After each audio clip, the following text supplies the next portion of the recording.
Police say a teen suffering a mental health episode shot one of their own in the leg. How a rookie officer's actions saved his colleague's life. Major changes to Safe Streets to begin in October as one nonprofit on the verge of losing its Safe Streets partnership receives millions in federal aid. Fox 45 News questions how they plan to spend the influx of funding. Downgraded Ian still a threat as it approaches our area. How its remnants will impact your weekend plans as we look at its trail of destruction. Live from WBFF in Baltimore, this is Fox 45 News at 10.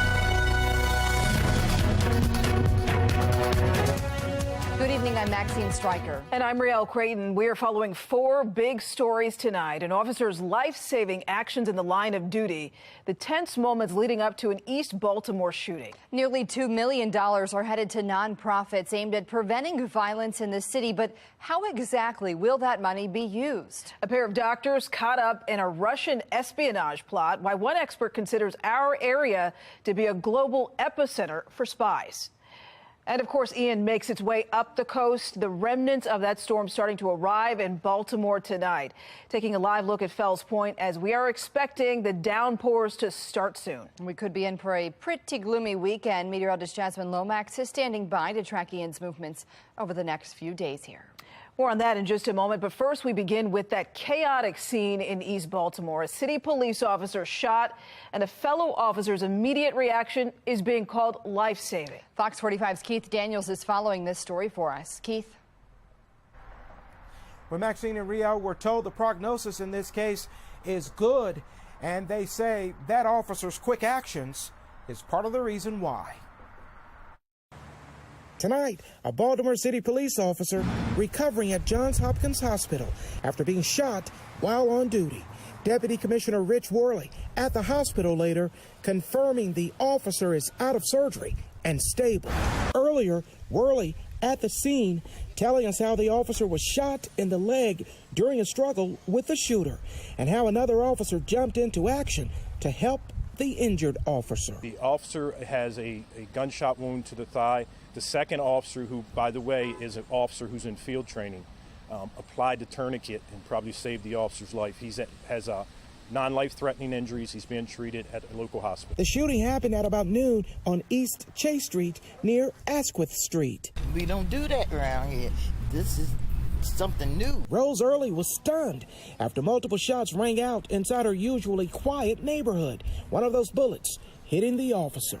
All I seen was a nice young man as far as I was concerned until today. According to Early, the shooter is a 19-year-old young man who used to help her around the house. She watched as he was arrested. Came right past my door down there to Harford Road and put him in the paddy wagon. The young man's sister showed up at the scene, spoke to Fox 45's Rebecca Pryor briefly. It's something that's going on with him that she's been trying to get him help with. She said her brother suffers from mental illness following multiple outbursts and fits of rage. Her mother recently taking out a restraining order against him. But today, her brother breaking into his mother's home with a gun. She felt like she was in fear for her life. Police confirmed they did respond to a crisis call. When officers arrived, the mother safely removed from home while officers struggled with the man inside. Investigators say officers managed to take the suspect into custody without any shots fired by police. Worley satisfied how the situation was handled. There's another example of officers doing a fabulous job in a very dangerous situation. Well, police say the suspect is currently undergoing a psychiatric evaluation. They have not released any more details about him or what charges, if any, he could face. Reporting tonight, Keith Daniels, Fox 45 News.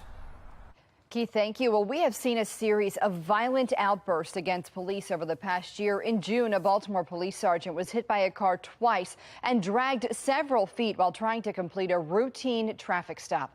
Then less than a month earlier, Wycomico County Sheriff's Deputy Glenn Hilliard was shot and killed while trying to arrest a fugitive who had escaped a Baltimore City prison. And a Baltimore County police officer took a bullet in his arm in June while resolving a dispute inside a Towson apartment complex. A man pulled a gun on a group of officers who then shot and killed him. And last December, Baltimore police officer Kiana Hawley was killed in the line of duty, prompting a failed attempt for harsher penalties for violent crime against first responders. More on that coming up at 10:30. A double shooting in the heart of Fells Point, part of another violent week in Baltimore. At least 19 people have been shot since Sunday. Well, just yesterday, a kid was shot at the Mondawmin bus loop, one of Baltimore's biggest transit hubs. Police say two kids were fighting when one pulled a gun on the other. Well, Safe Streets is one of the organizations that's currently tasked with suppressing violence in the city, and Living Classrooms manages two of those locations. The nonprofit is getting nearly $2 million from the federal government, but how is that money being used? Mackenzie Frost digs deeper into Safe Streets. We're starting to get a little more information about how the Safe Streets program actually works. When the U.S. Department of Justice first announced this grant, they talked about how the Living Classrooms Foundation implemented 2 Safe Streets locations. But since Mayor Brandon Scott restructured the entire program, that will no longer be the case. And now there are even more questions about taxpayer accountability and waste when it comes to how this money is being spent. McKeldrey Park and Bel Air Edison, 2 of the Safe Streets sites run by Living Classrooms. For now. Soon, LifeBridge will manage both. Today, I'm excited to announce this week, the Department of Justice announcing $1.95 million for Living Classrooms to do community violence intervention work after months of trying to get some answers from the patchwork of nonprofits running Safe Streets. Finally, an opportunity to get some insight. So the DOJ was not under the impression that this money would be going to expanding Safe Streets or supporting Safe Streets? Well, it does. It supports the violence intervention efforts, of which Safe Streets is a really important piece for the city. But so hopefully that answers your question. I think that muddles it a little bit more because with Living Classrooms not administering the Safe Streets program, moving forward, what's the role with the Safe Streets, or is it just? Well, we work very closely with Freedom and with Adam and LifeBridge, and we're partners, and we'll collaborate on a regular basis. Fox 45 News sending questions to the Department of Justice, asking if the DOJ has a clear understanding of how Living Classrooms is currently spending money in the CVI space. Do you have an organizational chart for Living Classrooms? Is it the federal government's understanding that Living Classrooms is currently continuing to work with Safe Streets? We also asked for the DOJ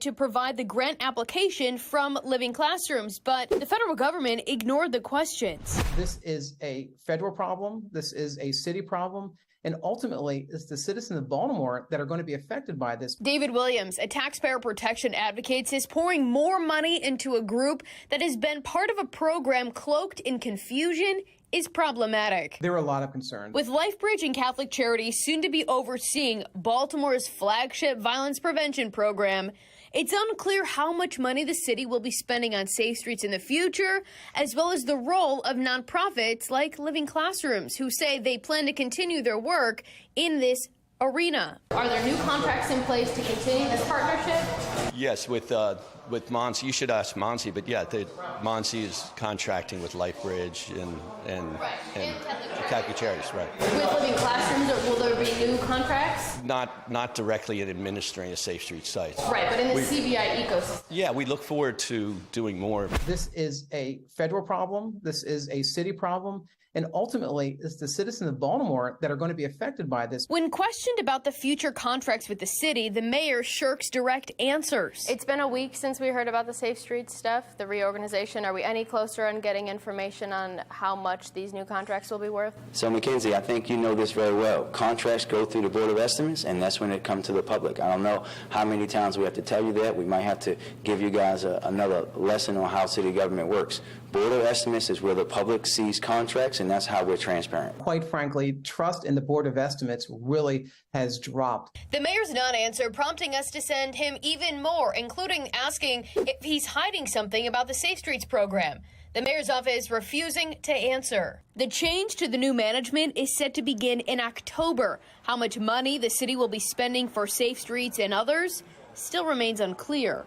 We did learn that the employees of the Safe Streets program are employees of the nonprofits that run each location, not the city of Baltimore. But as we continue this investigation, as we get more answers, more questions arise, and we are not done demanding answers and looking for accountability for your tax dollars and to see how this program is working to save lives across the city. In Baltimore, Mackenzie Frost, Fox 45 News.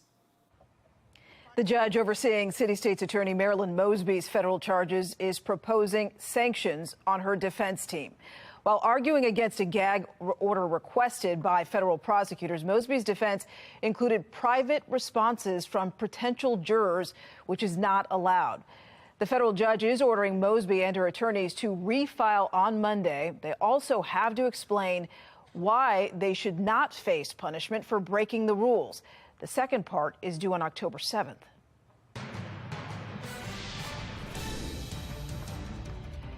Ian is a hurricane no more, but it is a long road to recovery in Florida. We will take you there tonight at 10:30. South Carolina took a beating today. You could see major flooding along the coastline, but the worst of it is over. Ian now makes its way north, and we're looking live at the Inner Harbor and Ocean City right now. On the right of your screen is the rain and high winds. They close in on Maryland tonight. Meteorologist Jasmine Lomax is tracking all of the storm's latest movements. What are we seeing right now? Right now, we're keeping track of some rain moving across the state earlier on that hadn't reached the Baltimore area, but now the rain actually extends into parts of Pennsylvania, even New Jersey, seeing some of that rain. Now the storm's becoming a little more disorganized. It's weakening, and we expect that to continue as it moves north-northwest. The rain will also continue over the weekend. Here's a closer look at what we're seeing. We're now starting to see some of those yellows, indicating that moderate to heavy rain across parts of the state. This will continue all night long and into tomorrow morning. Then those showers become a little more scattered. So if you have plans to be outside this weekend, just make sure you have the rain gear. Likely you will need it. I'll break down when we finally get a break from the rain and when we welcome in warmer temperatures coming up in my full forecast. Back to you. Jasmine, thank you. To help in the Hurricane Ian recovery effort, FEMA is calling in Maryland on the Maryland Task Force 1. The Urban Search and Rescue Team is deploying 3 tractor trailers, 2 box trucks, 5 pickup trucks, 4 vans, 8 boats, and 45 specialists. The Montgomery County-based group had recently been in Puerto Rico, helping the recovery efforts there from Hurricane Fiona, which knocked the entire island's power off grid. We have seen Ian start to impact your weekend planner here in Maryland. The Fowles Point Fun Fest has been postponed, and Ocean City is canceling its annual Ocean Calling Festival. Maryland football hosts Michigan State tomorrow at 3:30, and the Ravens are scheduled to play the Bills on Sunday. As of right now, those games are going on as planned. Next on Fox 45 News at 10, a Maryland couple accused of trying to spy for Russia. But the duo of doctors, including one from Hopkins, is hardly the first from our area. The Spy Museum shares why the DMV is a hotbed for espionage. Plus, one councilman says the city state's attorney Marilyn Mosby's policies do play a role in the city's crime crisis. Why he's speaking up now. And as we track what is left of Hurricane Ian, how Maryland coastal communities are bracing for the worst and hoping for the best.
New details tonight on the alleged espionage case involving a Maryland doctor couple. We've learned that both have been released from custody and confined to home detention. The Baltimore-Washington area is actually becoming a hotbed for spies. Fox 45's Amy Simpson explains why. This is far from the first time we've heard allegations of espionage in our region, and a spy expert says it's because what's in our backyard. As we sit just outside of our nation's capital, we're not far from headquarters for the CIA and FBI, and the National Security Agency is located at Fort Meade in northern Anne Arundel County. Washington, D.C., there's no two ways about it. This is a global epicenter of intelligence and espionage. It's a city of spies. The historian and curator of the International Spy Museum says at all the foreign embassies and the World Bank, and chances are you're bumping elbows with somebody who has a security clearance and access to information. Especially if you live in the corridor between Baltimore and Washington. You know, if you just think about who your neighbors are. This week, another chapter in the book of U.S. citizens accused of espionage, with the federal indictment of a Johns Hopkins anesthesiologist and her spouse, a doctor and U.S. Army major, who was profiled in 2015 as the first openly transgender officer. The couple accused of trying to share medical information that could be exploited by the Russians, instead unknowingly dealing with an undercover FBI agent. Also this week, a 30-year-old Colorado man and former NSA employee arrested and accused of trying to sell classified documents to a foreign government, but was really dealing with an undercover agent. And on Tuesday, an Annapolis couple entered new guilty pleas after they were accused last year of trying to sell submarine secrets to a foreign power, dropping memory cards in a gum wrapper and a peanut butter sandwich, also unknowingly to U.S. counterintelligence. These are things that we always keep our eye on. The International Spy Museum says it dives into the motivations for committing espionage. Why spy? Like, why would you do this?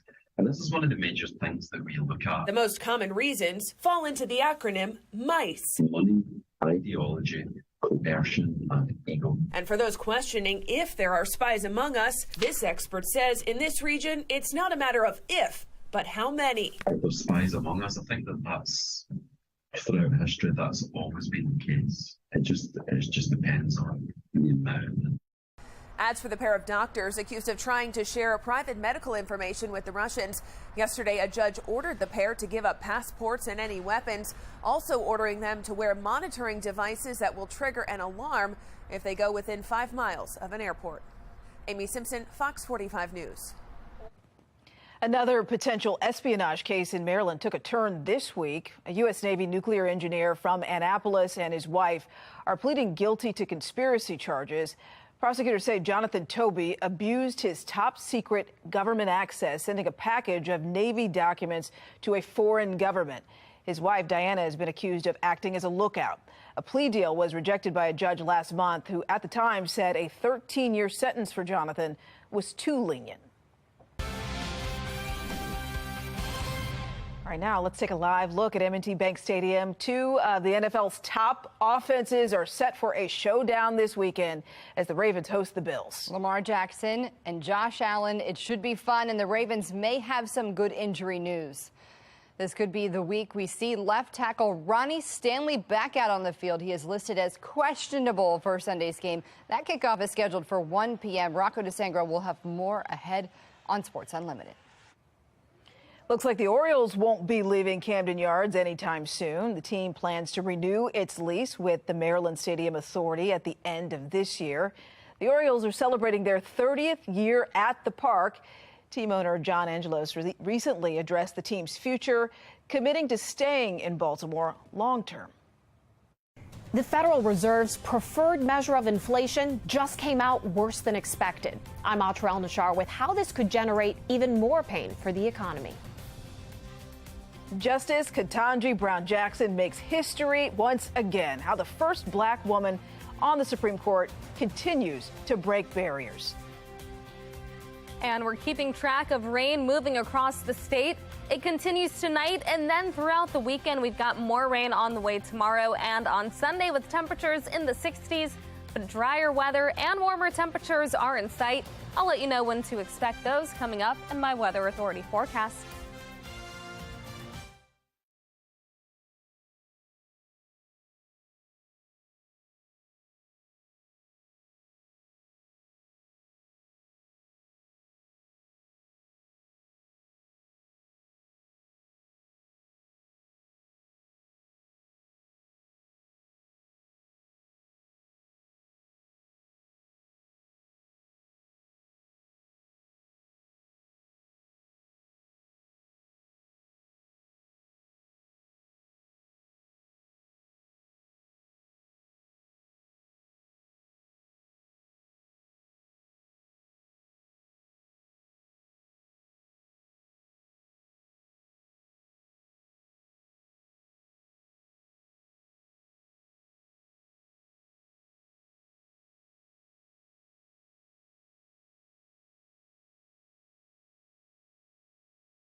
Let's go live to the White House, where President Biden has signed a bill to avoid a partial government shutdown. The House passed that measure with just hours to spare before the midnight deadline after the Senate approved it Thursday. Along with the temporary stopgap measure, lawmakers included billions in aid to Ukraine and disaster assistance. Republicans, they largely opposed the measure, arguing to extend the government funding longer and add funding for border security.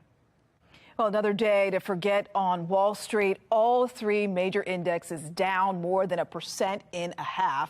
It is the sixth losing week in the past 7 and the worst month for the Dow since March of 2020. Well, the dip comes in light of a new inflation reading from the Federal Reserve. Atra El-Nashar explains their warning. Hopes for a sign inflation is easing wiped out by a new report on how households are spending money. The Federal Reserve's favorite inflation gauge, the Personal Consumption Expenditures Price Index, confirms between July and August, Americans saw higher prices for everyday items, even ones that aren't typically volatile. At the same time, a sign of consumer durability. Spending remains strong, beating expectations, but the Federal Reserve wants that momentum to slow down. Right now, the conversation has to be, we have to do what we must do to get back to price stability. The Fed paying close attention to ways high prices are affecting consumer behavior. I changed the way I go to work just to save, I don't know, probably $40 a week. Chair Jerome Powell's biggest fear is inflation becomes ingrained in people's expectations, making it harder to reverse. Economic woes are certainly ingrained in political debate with less than 6 weeks until the midterm election. Record inflation, endless spending, an economy in recession. Senate Republicans out with this ad Friday morning, blaming Democratic policies, while Democrats accuse Republicans of not having their own plan to lower inflation. Despite his party having a historical disadvantage in the midterms and poll after poll showing Americans disapprove of his handling of the economy, President Biden still trying to paint a positive picture, saying this a few weeks ago. For the last several months, it hasn't spiked. It has just barely, it's been basically even. And in the meantime, we created all these jobs, and prices have gone up, but they've come down for energy. The direction of prices deeply impacting households and the November election. On Capitol Hill, I'm Atra El-Nashar reporting. Justice Ketanji Brown Jackson made her Supreme Court debut today at her investiture ceremony. It's a tradition for the High Court as Jackson sat in a chair that once belonged to Chief Justice John Marshall. Jackson is the first black woman to serve on the Supreme Court. The court's new term is set to start on Monday. Residents and business owners are frustrated with the violence in Fells Point. Why the councilman who represents that district lays the blame at the feet of City State's Attorney Marilyn Mosby. It took state election leaders weeks to count mail-in ballots for the primary. Why Maryland's highest court will now decide if they can start counting early come November. And taking a live look at M&T Bank Stadium, the remnants of Hurricane Ian are moving into our area. Coming up, meteorologist Jasmine Lomax breaks down how that could affect the Ravens game on Sunday.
Our top story at 10:30, a Baltimore City officer shot in the leg while trying to solve a dispute involving a man with a mental health issue. That suspect has since been arrested, and Baltimore police are crediting the officer's colleague with his quick thinking to apply a tourniquet to his leg wound, preventing a tragic situation. That officer is in recovery after surgery this afternoon. Well, in December of last year, Baltimore police officer Kiana Holly was killed while on the job. But efforts to beef up penalties for people convicted of crimes against an on-duty officer have failed. That bill would have originally eliminated the parole option for anyone convicted of killing or attempting to kill an officer, but an amendment was added, essentially gutting the bill. In its new form, the bill only expands the state's scholarship fund for children of first responders killed in the line of duty. So you completely took everything away of any criminal charges and slapped us in the face with an extension to a scholarship fund. The decision was put in place to support the bill based on the criminal charges put behind the bill. We want justice, and providing a scholarship is not going to provide justice for her children at night. State Senator Jill Carter backed that change, saying the option to eliminate parole wasn't necessary. She says any murder is heinous, adding it's not the right policy for Maryland to create standalone offenses just based on a victim's profession. We're also learning that the bullets fired in a double shooting in Fells Point earlier this week may not have been intended for the victims. Sources say that one of those victims works at one of the restaurants there, but so far, Baltimore police have not released a motive. What I was told, part of the violence that occurred was targeted toward a certain individual, or it was believed to be targeted. But when folks commit heinous acts of violence, often others can get hurt. And that is unfortunately what happened here. Marilyn Mosby's stance on low-level crime, saying that policy feeds the chaos at Fells Point. Alexa Ashwell has more now. Much of the chaos and violence we've seen here in Fells Point has happened in or around Broadway Square. You can see the gates still up, the city closing the square early. Other security measures, added security measures, the cameras right there. Well, now Councilman Cohen admits not only does he not agree with all of the crimes Mosby chose to not prosecute, but told me he believes the rollout of it fed the mayhem. The two people shot on South Broadway Street, the latest violence. It's been a lot going on as far as violence in this area. In what's been a challenging couple of years here in Fells Point. To be blunt, it's been a real challenge in terms of what the state's attorney is and is not prosecuting. We've seen, unfortunately, the lack of clarity with the policies play out in Fells Point. Councilman Zeke Cohen, for the first time, critical of the rollout of Baltimore City State's Attorney Marilyn Mosby's controversial decision back in 2020 to not prosecute certain lower-level crimes, including drug possession, attempted distribution, trespassing, open container, and urinating in public.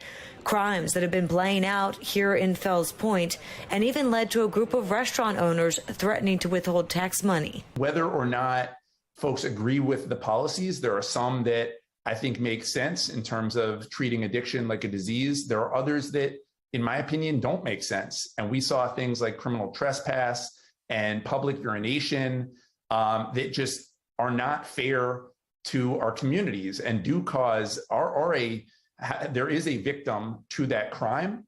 And so to just roll it out without any real internal communication with BPD from the current state's attorney, I thought was truly unfortunate. Large crowds, fights, people on top of police cruisers, shootings, and even homicides, all part of the mayhem that began back in 2020.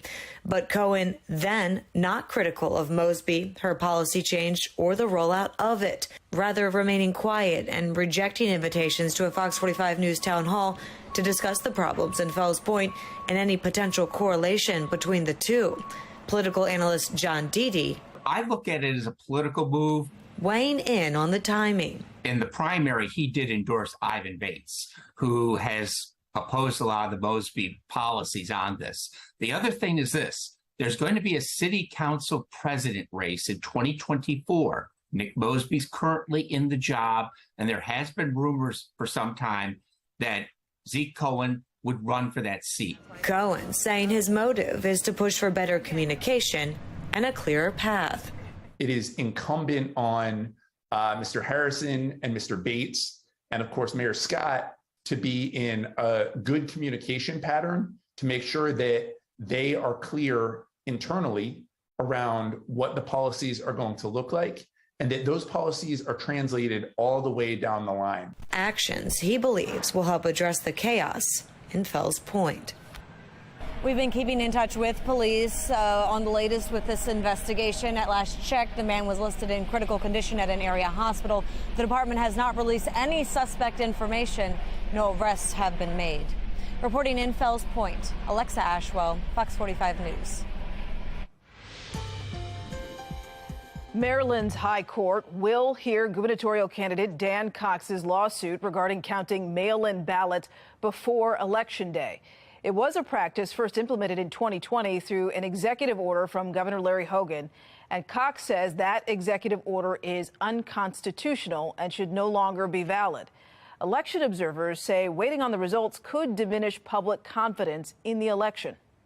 Johns Hopkins officials and city leaders met for the third and final hearing to discuss a proposal for a private police force on campus. This comes as a group of voters is suing the city, arguing the university cannot appoint a private police force since Johns Hopkins is within city limits. Supporters say the goal is to keep students safe. Maintaining any proposed police force will have plenty of oversight. The JHPD falls under the jurisdiction of the Baltimore City Civilian Review Board and the newly created Baltimore City Accountability Board. The legislation also defines the scope of the JHPD. It limits the JHPD's jurisdiction to campus areas only. It limits the size of the JHPD to no more than 100 employees. It prohibits the acquisition of military-grade equipment, and it requires all of our officers to wear body-worn cameras. Protesters say they're concerned that Johns Hopkins University police won't be held to the same standard as officers in the city. Protesters cut both of the first two meetings short. Last night's meeting was moved virtual, but that did not stop people from making their voices heard.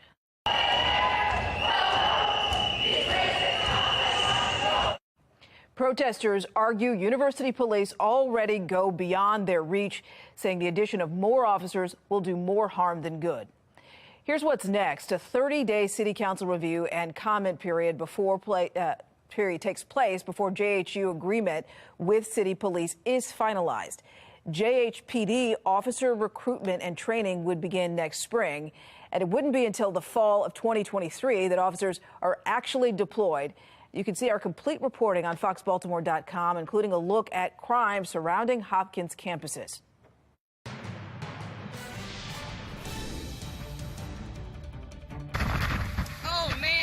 It away. Look at that. Well, some stunning scenes in Myrtle Beach, South Carolina, as Ian makes its way inland tonight. Chunks of the Myrtle Beach pier completely washed away. Meanwhile, President Biden just approved a disaster declaration in South Carolina. He's also addressing the recovery efforts in Florida. It's going to take months, years to rebuild. And our hearts go out to all those folks whose lives have been absolutely devastated by this storm. America's heart is literally breaking. The president says that he's deploying the largest search and rescue team in recent history to Florida, which has rescued 117 people so far. That now includes first responders from here in Maryland. Lee County, Florida, home to Fort Myers, took some of the worst damage. Several of those residents evacuated to Palm Beach County on Florida's Atlantic coast. As Al Peffley from our Sinclair sister station takes us through the recovery efforts underway there.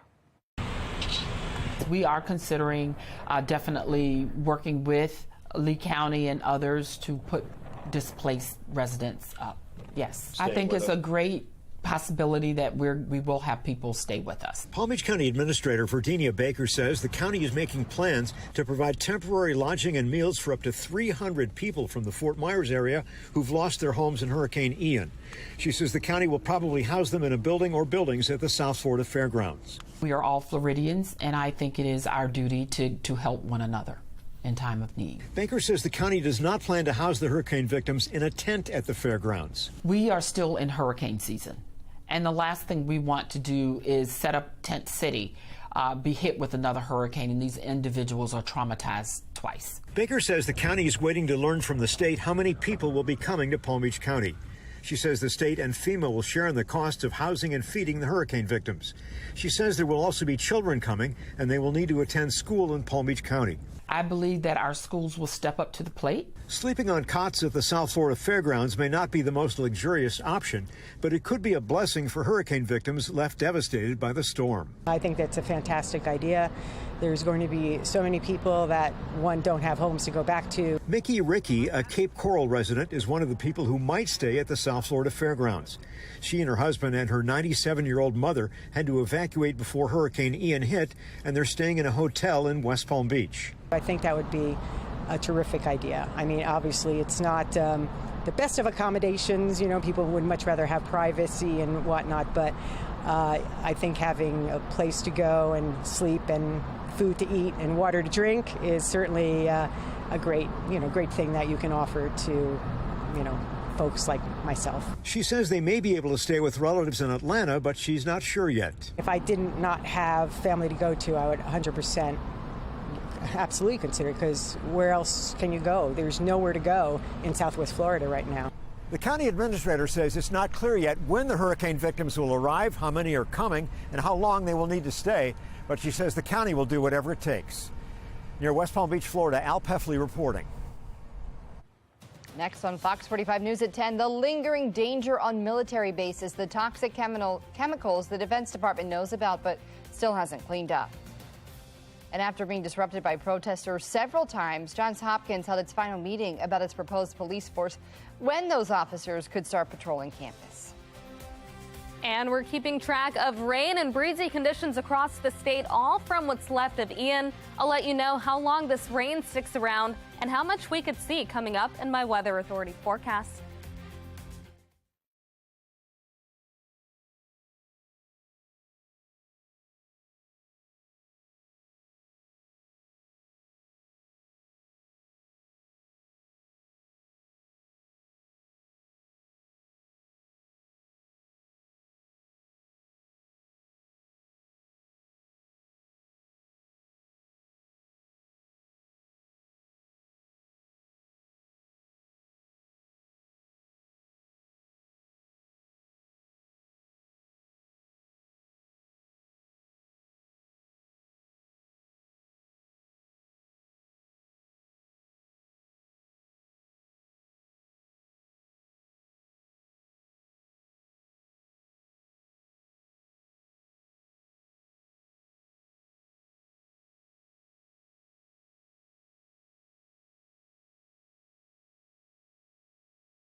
Let's go live to Ocean City as Tropical Storm Ian makes its way north. You can see the camera shaking as rain and wind pounds the coastline there tonight.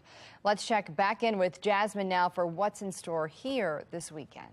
More rain is on the way across all of the state. We're also talking breezy conditions with wind gusts up to 40 miles per hour. That's a lot of what we've already seen, and it's just going to continue throughout much of the weekend. Here's a look at what's left of Ian. We're still seeing rain across parts of the country, extending into parts of Pennsylvania, but Maryland dealing with some areas of heavy rain now. Here's what we're expecting. Ian is now post-tropical with max sustained winds of 60 miles per hour, but it will weaken. We're looking at a remnant low as we head into the second half of Saturday. But even as that system remains far from us, we're going to feel those impacts in the form of rain and gusty conditions. Notice on the HD radar, we're now starting to see those areas of yellow. That indicates that moderate to heavy rain, and it will spread north as we head into the rest of the night. Tonight into early tomorrow is when we have the best chance of accumulating rain, but expect more showers on Saturday and Sunday. Currently, we sit at 58 with winds out of the northeast around 11 miles per hour, so a little bit breezy. That visibility down to 9 miles. Just make sure that you're driving safely if you have to head out overnight or even early tomorrow morning. Across the state, very similar temperatures, mainly in the 50s. As we head overnight, that's where they stay, upper 40s, low 50s. We'll have those areas of heavy rain throughout the night. Then as we wake up, that rain becomes a little more scattered, and it continues off and on throughout the entire day. As we head into Sunday, we're starting the morning with a few showers, especially here in the Baltimore area. So if you are heading to the Bills game versus the Ravens, you could be dealing with a few showers for tailgating and even during the game. As we continue throughout Sunday, those showers continue, and even into Monday and Tuesday, we have another chance of rain. Over the next 5 days, we're looking at around 2.5 inches or less for Baltimore City and areas north, and then up to 4 inches for areas south. Now it's Ocean City, Salisbury that could have some of the highest totals, around 4 to 7 inches there. Of course, locally, we could have higher amounts. Now, flooding isn't the main concern. It's just rain, it's wind. But because we've been so dry, this rain will actually be beneficial. 56 for the low temperature tonight, and the rain continues. Notice those wind gusts up to 40 miles per hour. Same thing tomorrow. High temperatures reach the mid-60s, keeping us below average. And as we head into Sunday, those numbers will be even lower. Highs around 62, so another cool and breezy and rainy day. Then expect scattered showers on Monday. Temperatures only in the 50s, one of the coolest days that we've had all fall. As we head into Tuesday, those numbers do start to rise. We're talking the chance for a few showers, mainly in the morning. Temperatures around 64. Then we are back to the 70s and dry weather by the middle of the week. 71 on Wednesday, 74 on Thursday. We're back to the 60s on Friday, but we start the weekend with plenty of sunshine. Back to you.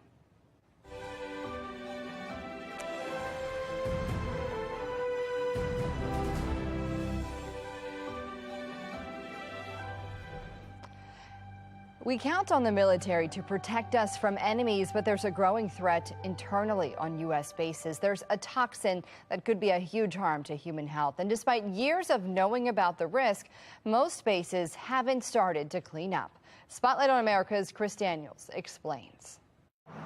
Drive over Deception Pass in Washington State, and you'll be exposed to some of America's most beautiful views. But here, at this scenic spot on Whidbey Island, just north of Seattle, there are growing concerns about what else people are being exposed to from this island's naval air station. So you moved here for the beauty of the island? The beauty, yeah. And you discovered something else? Right. These chemicals are a curse. The chemicals environmental activist Rick Abraham is talking about are known as PFAS, a set of man-made toxins which have been tied to cancer and other health problems. For decades, these chemicals were used in a type of firefighting foam on military bases, sprayed by the gallon on runways during training exercises and to douse fires, including here at Naval Air Station Whidbey Island. Government leaders confirm those toxins seeped their way into the soil and drinking water of surrounding communities. Do you believe there are people getting sick right now because of what's happened there? Yes, I do. On Whidbey Island, the Navy's own tests show levels of one type of PFAS chemical in the drinking water that's more than 30,000 times what the EPA now considers to be unsafe. The people who cause the pollution should be responsible for cleaning it up. You cause harm to someone else, you're responsible for fixing the problem. Common sense, common law. So the Navy needs to deal with this situation. This situation extends far beyond Whidbey Island, with more than 700 military bases either known or suspected to have PFAS contamination. That means millions of Americans are potentially at risk, according to Melanie Benesh, Vice President of Government Affairs at the Environmental Working Group. And so if you have been living near a military base for a long time, it's possible that you have been drinking water that's contaminated, and you could be at risk of seeing health effects from those exposures. This summer, her organization looked at the 50 military sites dubbed the filthiest in the U.S. by Congress, spanning 30 states and including Whidbey Island, and found that while they've all launched investigations, none have begun the phase of actually cleaning up. Part of it is just DoD slow walking this issue. They have known that PFAS are dangerous for decades. So I think the Department of Defense is committed to cleaning up these sites eventually. But the question is, how long is it going to take? The Department of Defense refused an interview with Spotlight on America and did not answer our specific questions about timelines for cleanup. That leaves Whidbey Island residents like Brian Christensen with troubling questions. He lives just steps away from the base and sees the planes fly overhead every day. My biggest concern is the not knowing. We just don't know what the long-term implications are. I'm going to be really sad someday if something happens to my kids because some chemical that wasn't being looked at properly affects them. For Spotlight on America, I'm Chris Daniels. Well, naval officials say that their #1 priority is to identify contaminated drinking wells. The Navy also is transitioning several homes to city water lines. Officials say it's premature to estimate a start date for cleanup. Ahead on the late edition, a Baltimore police officer is alive tonight thanks to a fellow officer. How quick thinking and training may have saved his life. And with Aaron Judge on the verge of history, the O's look to quiet his bat and take Game 1 in the Bronx. How the Birds fared against the leaders of the AL East. That's coming up next.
Aaron Judge is the talk of Major League Baseball, deservedly so. He hit 61 home runs, tying Roger Maris's AL single-season record, so a ton of hype surrounding tonight's game. Hype that the O's didn't plan on getting caught up in. Birds enter the night 5 back with 6 to go. While the postseason odds are slim, they're not 0. Judge's first at bat. Jordan Lyles sits him down. Judge went 1 for 2. Lyles, 7 strong innings, 1 earned, 4 hits, and 9 Ks. He got some run support as well. In the 6th, former Oriole Zach Britton with the wild pitch. Adley Rutschman is going to score the go-ahead run, and the O's get a big win in the Bronx, 2-1 the final score. No, the Ravens aren't getting prime Jason Pierre-Paul, and that's okay. What they are getting is a 2-time Super Bowl champ and a guy who is top 10 in sacks among active players, and someone who loves the game.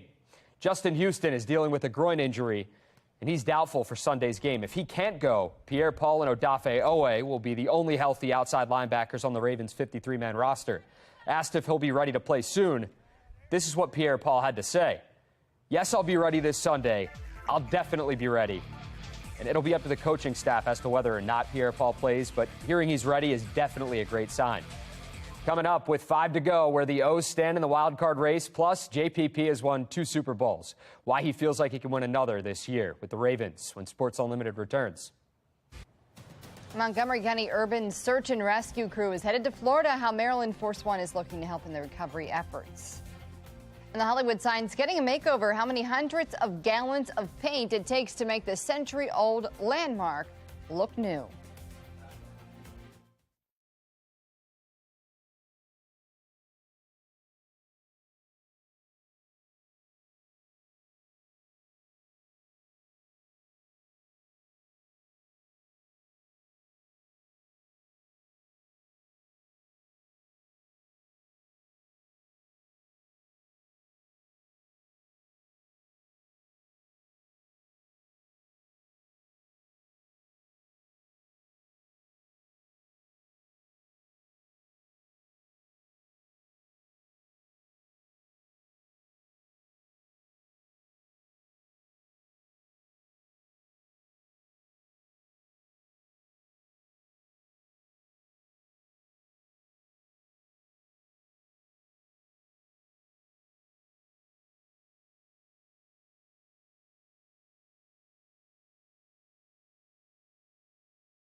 Well, check this out. 100 years old never looked so good. The iconic Hollywood sign is getting a fresh paint job ahead of its centennial celebration next year. The crews have already started to clean off the rust and grime. It takes about 2 weeks and 400 gallons of paint to complete the job.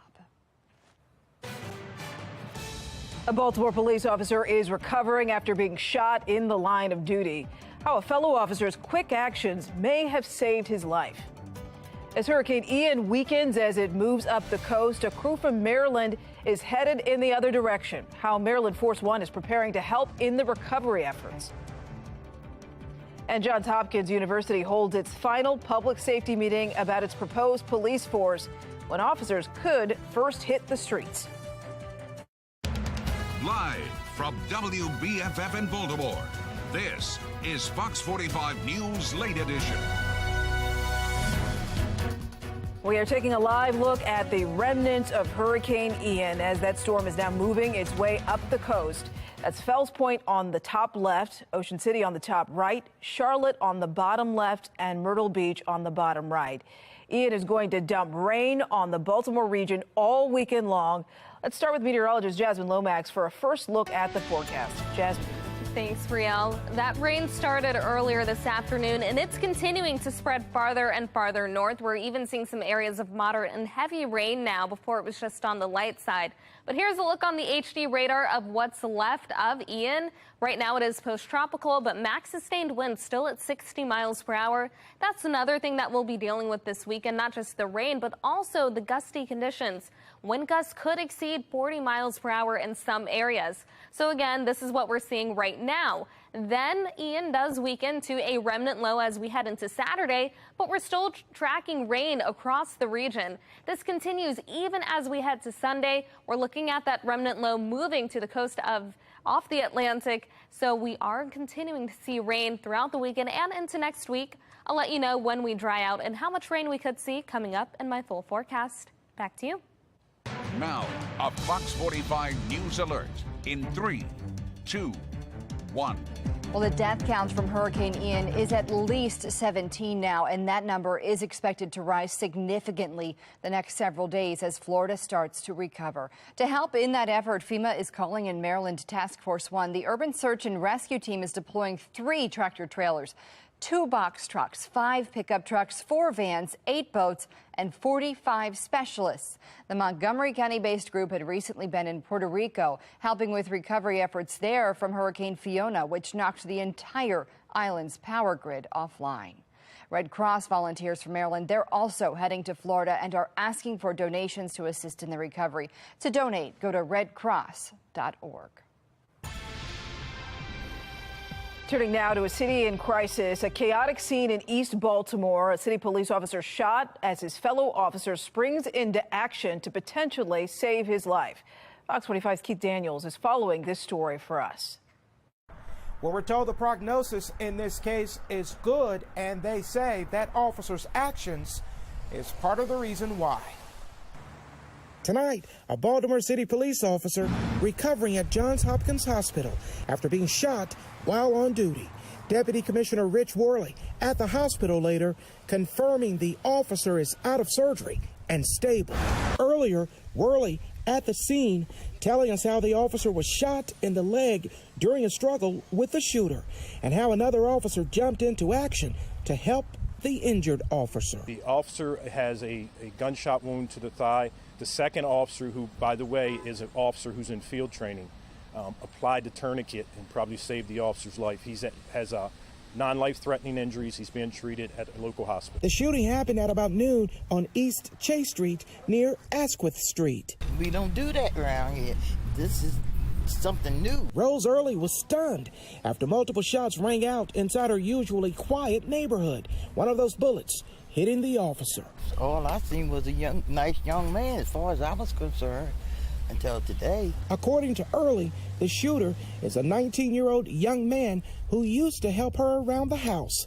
She watched as he was arrested. Came right past my door down there to Harford Road and put him in the paddy wagon. The young man's sister showed up at the scene, spoke to Fox 45's Rebecca Pryor briefly. There's something that's going on with him that she's been trying to get him help with. She said her brother suffers from mental illness following multiple outbursts and fits of rage. Her mother recently taking out a restraining order against him. But today, her brother breaking into his mother's home with a gun. She felt like she was in fear for her life. Police confirmed they did respond to a crisis call. When officers arrived, the mother safely removed from home while officers struggled with the man inside.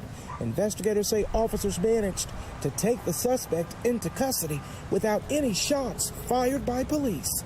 Worley satisfied how the situation was handled. There's another example of officers doing a fabulous job in a very dangerous situation. Well, police say the suspect is currently undergoing a psychiatric evaluation. They have not released any more details about him or what charges, if any, he could face. Reporting tonight, Keith Daniels, Fox 45 News. Well, in December of last year, Baltimore police officer Kiana Holley was shot and killed while on the job. Lawmakers worked to beef up penalties for people convicted of killing an officer on duty, but it failed. Originally, that bill would have eliminated the option for parole for anyone convicted of killing or attempting to kill an officer on duty. It was called the Officer Kiana Holley Public Safety Act and had the support of Holley's family, but an amendment was added, essentially gutting the bill, only expanding the state's scholarship fund for children of first responders killed in the line of duty. Fox 45 News spoke with Officer Holley's sister after that happened, who said they wanted Officer Holley's name removed from that bill entirely. She was ambushed in her life, and the bill has basically been ambushed. So you completely took everything away of any criminal charges and slapped us in the face with an extension to a scholarship fund. Baltimore City State Senator Jill Carter backed that change, saying the language eliminating the option for parole wasn't necessary, adding any murder is heinous no matter who the victim. But I don't think that the right policy for Maryland is to create standalone offenses for a person based on their profession. That bill failed to get out of committee. Johns Hopkins, meantime, officials and city leaders met for the third and final hearing to discuss a proposal for a private police force on campus. This as a group of voters is suing the city, saying the university can't appoint a private police force since Johns Hopkins is within city limits. Supporters say the goal is to keep students safe, and any proposed police force will have plenty of oversight. The JSPD falls under the jurisdiction of the Baltimore City Civilian Review Board and the newly created Baltimore City Accountability Board. The legislation also defines the scope of the JSPD. It limits the JSPD's jurisdiction to campus areas only. It limits the size of the JSPD to no more than 100 employees. It prohibits the acquisition of military-grade equipment, and it requires all of our officers to wear body-worn cameras. Well, protesters say they're concerned Johns Hopkins University police won't be held to the same standard as officers in the city. Protesters, meantime, cut both of the first two meetings short. Last night's meeting was moved virtual, but that did not stop people from making their voices heard.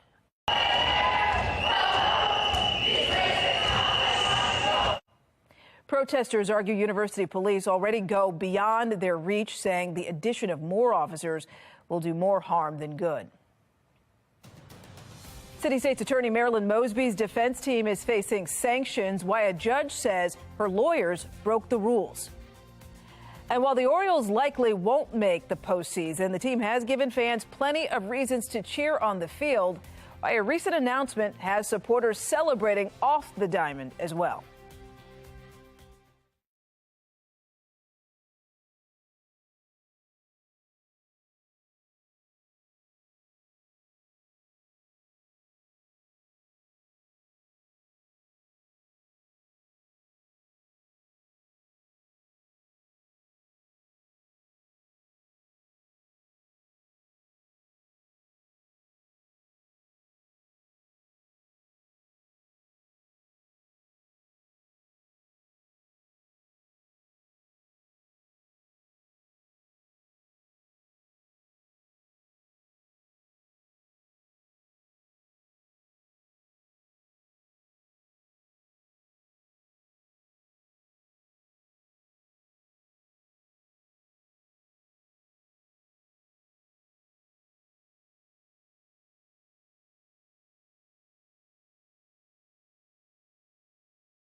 Well, here's our look at today's top trending stories. Number one, while arguing against a gag order requested by federal prosecutors in her trial for lying under oath, City State's Attorney Marilyn Mosby's legal team included private responses from potential jurors. Judge Lydia K. Grigsby is now ordering Mosby and her defense team to spell out why they should not be penalized for breaking the rules. In number two, Justice Ketanji Brown Jackson made her Supreme Court debut today at her investiture ceremony. It is a tradition for the High Court as Jackson sat in a chair that once belonged to Chief Justice John Marshall. Jackson is the first black woman to serve on the Supreme Court. The court's new term is set to begin on Monday. Number three, it looks like the Orioles won't be leaving Camden Yards anytime soon. The team plans to renew its lease with the Maryland Stadium Authority at the end of this year. The Orioles are celebrating their 30th year at the park. Team owner John Angelos recently addressed the team's future, committing to staying in Baltimore long term. Federal resources are mobilizing to help in the Hurricane Ian recovery efforts. What President Joe Biden says FEMA is doing to get relief to those who need it the most. What's up for grabs in the midterm elections? I'm Scott Thuman in Washington. Coming up, we'll take a look at the tightest races and who has an edge just over 5 weeks away. And we'll be dealing with impacts from Ian over the weekend with rain and gusty winds, and it's already started. I'll let you know how long the rain lasts and when you can expect drier and warmer weather coming up in my Weather Authority forecast.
All right, taking a live look at the boardwalk in Ocean City. It looks empty tonight as the remnants of Hurricane Ian move into our area. In just a moment, meteorologist Jasmine Lomax will let us know exactly how much rain we can expect throughout this weekend. The ads, the money, the stumping, and the handshaking, all reaching a fevered pitch across the country as midterm elections are approaching fast. Sinclair's chief political correspondent Scott Thuman has the latest on some key races. Well, if you're looking for political nail-biters that will legitimately have an impact on the direction of the country, there are plenty of them. First, though, let's take a look at where we stand. Democrats playing defense in the House.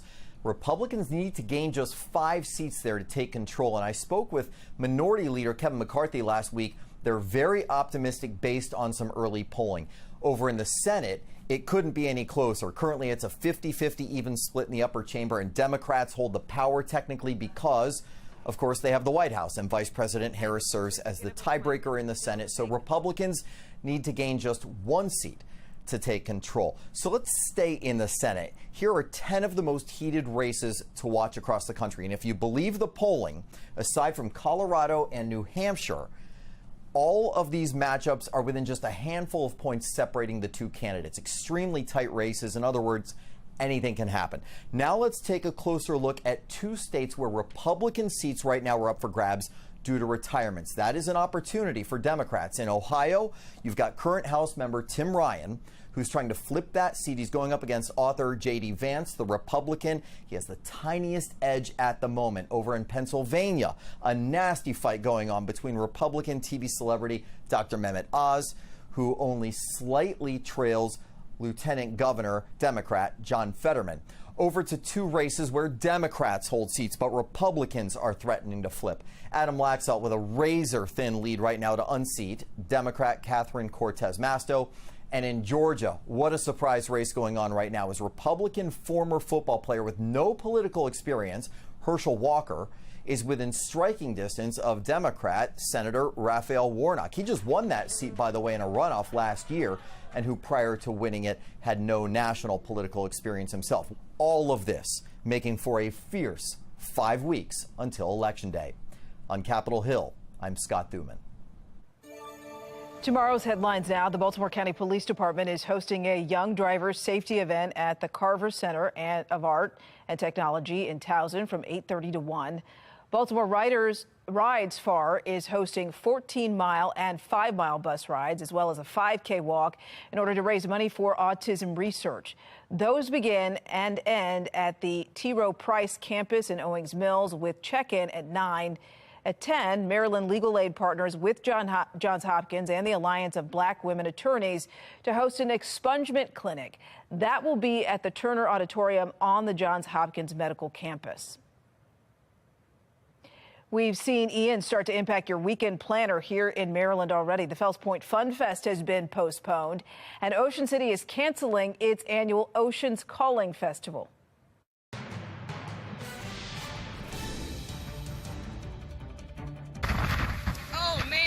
It away. Look at that. And you're watching those stunning scenes out of Myrtle Beach, South Carolina, as Ian makes its way up the Atlantic coast. Chunks of the Myrtle Beach pier completely washed away. Meanwhile, President Biden is addressing the recovery effort in Florida. It's going to take months, years to rebuild. And our hearts go out to all those folks whose lives have been absolutely devastated by this storm. America's heart is literally breaking. The president says that he's deploying the largest search and rescue team in recent history to Florida, which has rescued 117 people so far. He's also approved an emergency declaration at the request of South Carolina Governor Henry McMaster. And we're keeping a close watch on Ian because it will bring impacts to us. It's already started, actually. We're seeing rain and gusty conditions across parts of the mid-Atlantic. We're even seeing that rain now extending into New York. Notice that center, it still remains close to South Carolina, but the impacts are being felt beyond that point. Here's a closer look at that track. Right now it's post-tropical with Max sustained winds around 60 miles per hour, but it will continue to weaken as it moves toward the north. And now the track has actually shifted just a little bit, slightly having it make that northeastward turn, very, very slight turn. But we're still looking at the same impacts, rain, gusty winds here in Maryland. We're seeing some areas of moderate and even heavy rain across the state, and this is just the beginning. It will continue overnight and throughout the day tomorrow, with more rain on the way for Sunday. Temperatures currently sit at 57, and it's rainy over Baltimore.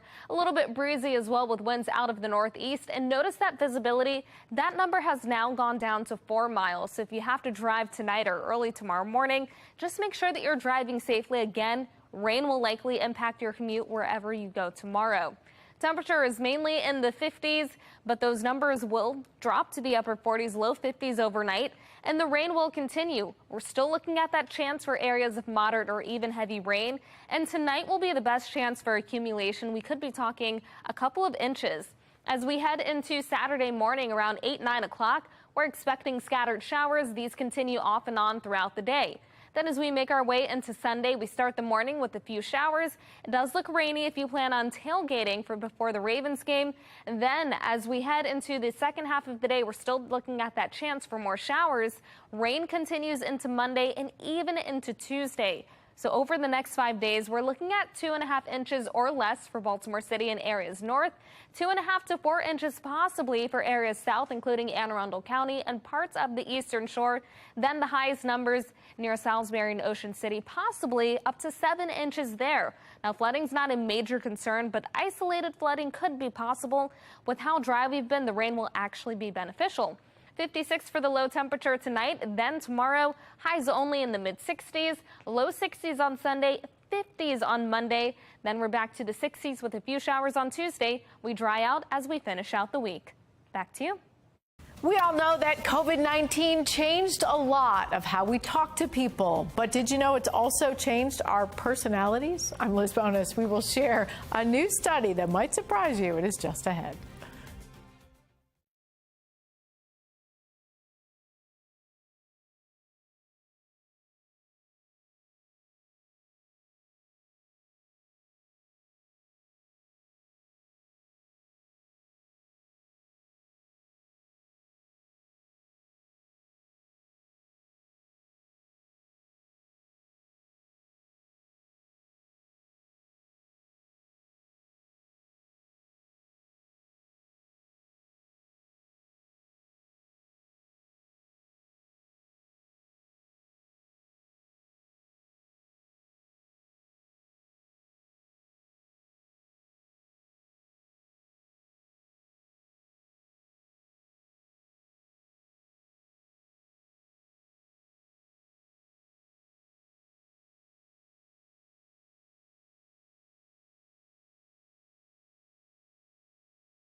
Well, if it seems people are a little less friendly or more neurotic these days, it may be one more thing that you can blame on the coronavirus. Medical reporter Liz Bonas shares a new study on the pandemic and personality. Hey there, everybody. COVID-19 changed a lot of how we had to talk to people, where we could go, and how we had to work. Now, this new study says it may also have played a crucial role in changing our personalities. To find out how, researchers compared 5 characteristics that commonly stay the same under stress. In the study just released in PLOS One, they looked at more than 7,000 people ages 18 to 109. They compared how we answered questions in 2020 linked to neuroticism, how agreeable we are, our level of conscientiousness, our desire to be extroverts, and our openness with others. They found by 2022, our neuroticism went up, and our rates of other traits went down. We were less likely to be extroverted and open, agreeable, or conscientious. And this was at a rate that would normally take about 10 years. These kinds of changes, rather than building up the body's health, tend to break it down, and they could make us more vulnerable to physical and mental health problems. I think this has really come from a reaction to or a result of the pandemic. Psychologist Dr. Tracy Cummings says some of these things carry over into our lives, and it's why we struggle and become what we call quiet quitters at work. I think when you boil it down, this refers to burnout. It's important to note, however, that the pandemic has made everything harder, and our personalities adapt to our environment. You know, back in the days, apparently those were days we just walked outside and went and did what we wanted to. And now we have to, look at a crowd or look at a situation or look at an enclosed space and decide if we're going to do something differently. Those kinds of decisions, even now, Dr. Steve Fagan says, can make you a little neurotic. It is right now too soon to tell if these personality changes are long-lasting. I'm medical reporter Liz Bonas. Now back to you. Entering the night, 5 games back with 6 games left. The O's need a miracle. Where the Birds stand after the first of 3 in the Bronx, coming up next.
Okay, if you're looking to pop the question for the pumpkin spice fanatic in your life, check this out. It's called the Pumpkin Spice Engagement Ring. That looks nice, actually, courtesy of Angelic Diamonds in England. If you're looking to purchase the fall-inspired sparkler, Be warned, it will set you back about $10,000. Is it worth all that? Well, that's all for us on the late edition of Fox 45. I'm Riel Creighton. Now here's Rocco DeSangro with Sports Unlimited. Rocco. I honestly don't know if it's worth it, Riel. I guess we'll have to let the person who buys it figure that out. While the baseball world watches and waits for Aaron Judge to hit home run number 62, that would pass Roger Maris for the most ever in the American League. The O's have bigger fish to fry. Birds enter the night 5 back with 6 to go. While the postseason odds are slim, they're not 0. They got off to a great start in the top of the first. Ryan Mountcastle hits a shot down the left field line, brings in Cedric Mullins, makes it a 1-0 game. Aaron Judge is first at bat. Jordan Lyles sits him down. Judge went 1 for 2. So number 62 will have to wait to the 5th. Oswaldo Cabrera sends a solo shot to right. That ties it at 1. Lyles went 7 strong innings, 1 earned, 4 hits, and 9 Ks. Top 6, bases juiced.